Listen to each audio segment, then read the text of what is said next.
Kombëtarja shqiptare do të udhëtojë në tetor drejt Serbisë për të përballur me këta të fundit në kualifikueset e Kupës së Botës.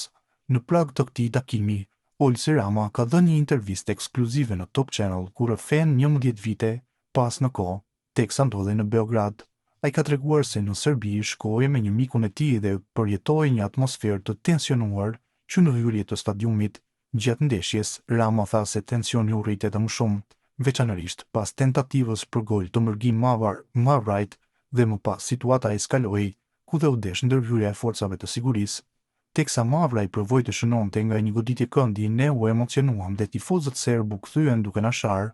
Tifozët e kthyer nga ne, duke hedhur monedha e shishe të thyra, kishte një aparat më vete për fotografi dhe ai u bë molla e sherrit.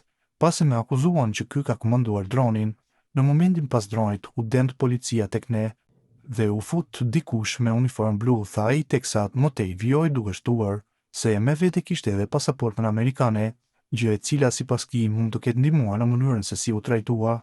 Ndër të tjera, Rama shtoi se kryeministri Edi Rama nuk ishte në dijeni për udhëtimin e tij në Serbi. Edi nuk e dinte fare që unë do të shkoja në Beograd. Për arsye të imazhit, duhej dhe një përgjegjësi nga ana ime për të thënë që nuk e kam bërë unë këtë gjë. Dronin. Unë vetë besoj që pasaporta amerikane ka qenë një faktor për t'i stepur pak ata. Edhe atëherë në Beograd situata nuk ka qenë e qetë pasi ka pasur protesta. Është një ngjarje në jetë që mbahet me gjithmonë, tha ai.